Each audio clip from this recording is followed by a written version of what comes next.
अक्कलकोट, एक पवित्र नगरी जिथे स्वामी समर्थांनी असंख्य भक्तांचे जीवन बदलले। या नगरीत एक विशाल वडाचे झाड होते।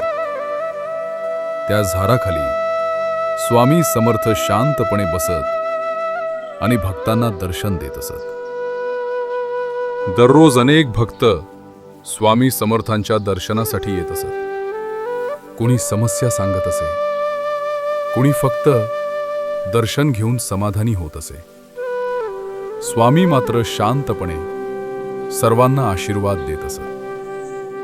गावात एक मनुष्य राहत होता।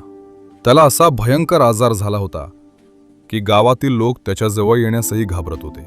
कुणी त्याला स्पर्श करत नव्हते। समाजाने जणू त्याला एकटं सोडून दिलं होतं। तो आजारी मनुष्य शेवटी स्वामी समर्थांच्या चरणी येण्याचा निर्णय घेतो। त्याला पाहताच भोवती बसलेले लोक भीतीने दूर सरकतात, पण स्वामी समर्थ त्या आजारी मनुष्याला प्रेमानं आपल्या जवळ बोलावतात। स्वामी त्या मनुष्याच्या डोक्यावर हळूच हात ठेवतात आणि त्या क्षणी एक अद्भुत चमत्कार घडतो। त्या दिव्य आशीर्वादाने तो मनुष्य पूर्णपणे बरा होतो आणि हा चमत्कार पाहून तेथील सर्व लोक आश्चर्यचकित होतात। त्या मनुष्याच्या डोळ्यात कृतज्ञतेचे अश्रू दाटतात आणि तो स्वामी समर्थांच्या चरणी नतमस्तक होतो।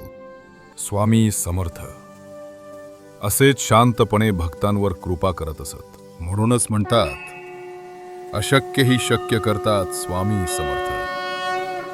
कॉमेंटमध्ये लिहा श्री स्वामी समर्थ आणि स्वामींच्या अशाच अद्भुत कथा ऐकण्यासाठी चॅनलला सबस्क्राईब करा।